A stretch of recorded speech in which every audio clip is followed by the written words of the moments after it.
I just had to let you know you're.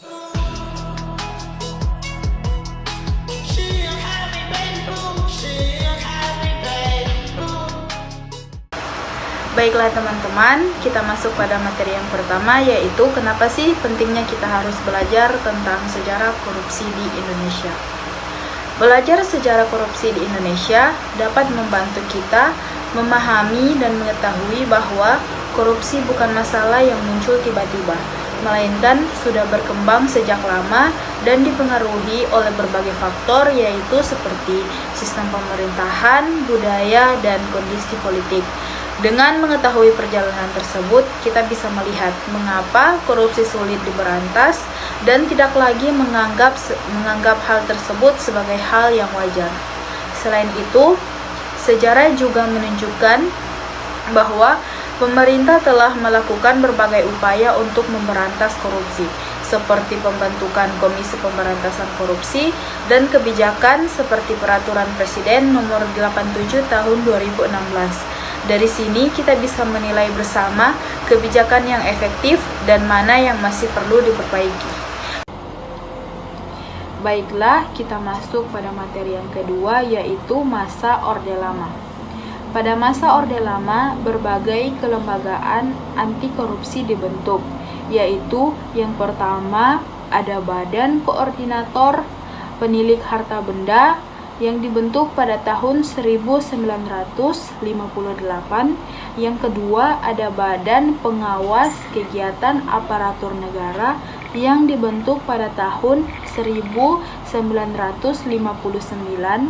Yang ketiga ada Panitia Retolling Aparatur Negara yang dibentuk pada tahun 1963. Dan yang keempat ada Komando Retolling Aparatur Revolusi yang dibentuk pada tahun 1964.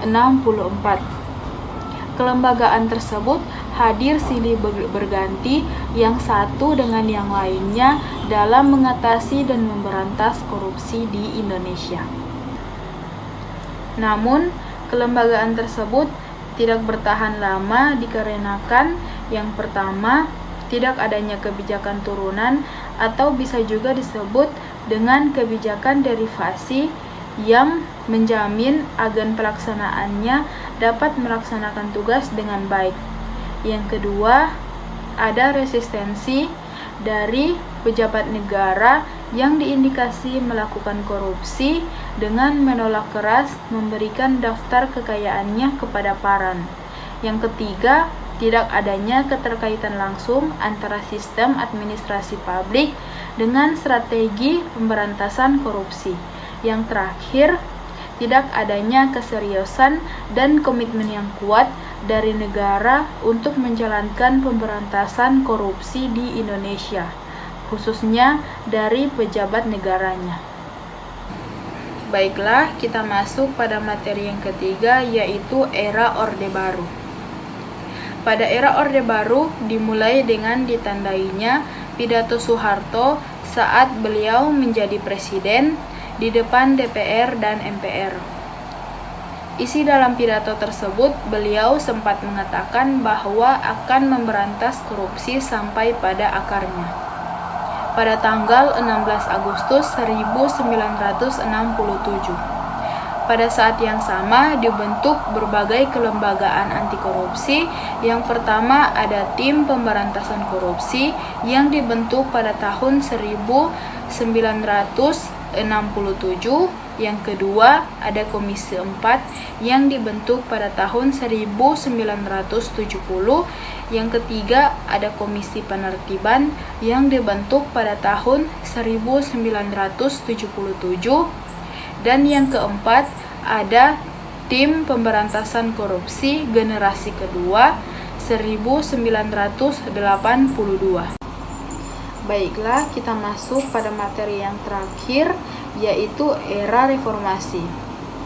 Setelah berakhirnya era Orde Baru, era reformasi ditandai dengan dimulainya pemerintahan Bapak Baharudin Yusuf Habibie dan Bapak Abdurrahman Wahid. Pada era ini, dibentuklah Undang-Undang Nomor 28 Tahun 1999 tentang penyelenggaraan negara yang bersih dan bebas korupsi, kolusi, dan nepotisme. Dengan dibentuknya undang-undang tersebut, dibentuk juga Badan Anti Korupsi Komisi Pengawas Kekayaan Penyelenggara Negara atau KPKPN yang dibentuk pada tahun 1999.